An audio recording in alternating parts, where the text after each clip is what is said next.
So the first beer we did in this series was a tribute to I think the work that Fritz did in establishing American craft beer as the same quality, or in this case, is maybe exceeding the quality of the finest beers brewed anywhere else in the world.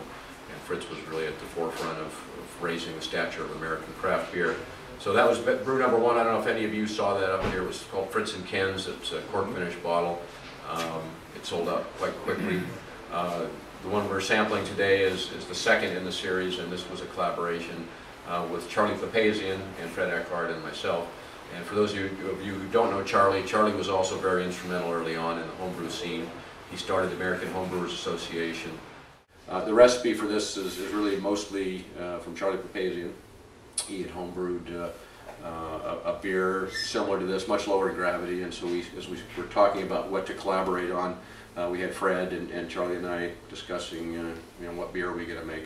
And to pay a tribute to Fred's book on lager brewing, we thought we wanted to make a lager, and we knew we needed to make something that was pretty robust so it could handle a cork finish and be something that was really a premium offering. And so we chose a Helles Bock theme and sort of amped it up a bit, so it's a little over 8% alcohol. It's made using Charlie's yeast strain and our yeast strain. We brewed several batches with his strain, several batches with our strain, and blended the beers together. And his yeast tended to give a fruitier character than ours, a little cleaner and drier finish. But I think that the combination married very well. And then we used a range of hops from around the world. So we're using some German Tettnangs and Spalts, and we use some actually U.S. Tettnangs in some of the brews as well. Some Pacific Holler Towers from New Zealand, some crystals from the U.S. Oh yes, yeah. I brought one down. Okay. And it's sitting over there. You can't have much of it, but it's... Yeah. I don't know what sort of conditions they're doing.